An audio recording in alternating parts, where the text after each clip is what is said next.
Hello everyone! Ngayong umaga ay iinom tayo ng I Am Amazing Pure Organic Barley by Miss Maritoni Fernandez.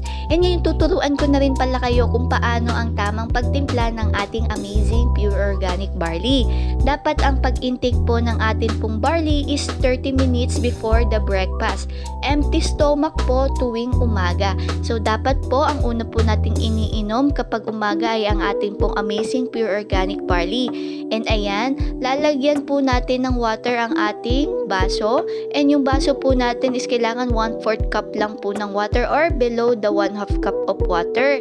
At the same time, bawal din po timplahin ang ating barley sa mainit na tubig, and pwede lang po siyang timplahin sa room temperature ng water or sa cold water. Kasi po pag tinimpla po natin ang ating pong barley sa mainit na tubig is mawawala po yung micronutrients or mga live enzymes na nasa barley po natin. And ayan po, no, ilalagay na po natin ang ating powdered barley sa ating pong baso, and then titimplahin na po natin siya, and make sure po na kailangan lusaw po ang ating pong powdered barley para po ma-intake po natin ng maayos and wala pong buo-buo kapag ininom na po natin yung ating pong Amazing Pure Organic Barley.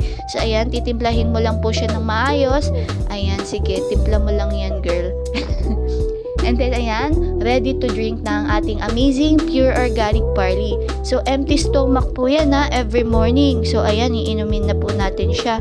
Ayan po yung una nating tinitake tuwing umaga bago po tayo mag heavy meal or bago po tayo kumain ng solid food.